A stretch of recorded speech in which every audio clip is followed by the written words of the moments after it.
Britain now is one of the only Western democracies to not have a successful populist movement. And when I wrote my last book, National Populism, a lot of people were critical. They said, well, these movements are going to be a flash in the pan. They're going to rapidly disappear. Look at the elections last year. France, Sweden, Spain, Portugal, Italy, Hungary. Record levels of support for national populist parties.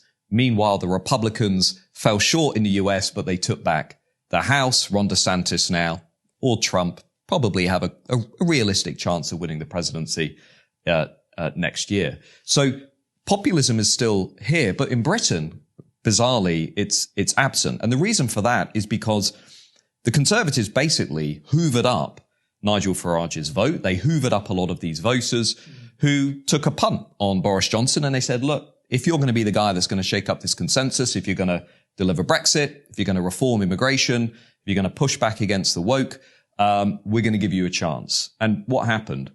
Johnson basically let them down. Johnson did the reverse on a lot of that stuff. I mean, one of the untold stories about British politics today, which I don't think many people out there have yet realized, is the extent to which Boris Johnson and the Conservatives liberalized the immigration system in Britain to the point that we now have 504,000 as a net migration level, the highest we've ever had.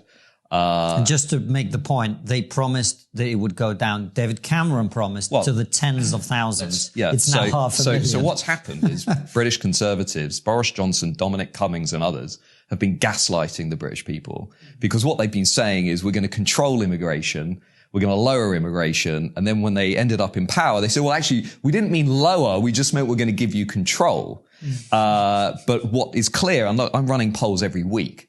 Most people out there want immigration lowered. End of story. Ideally around 100,000, certainly not 500,000.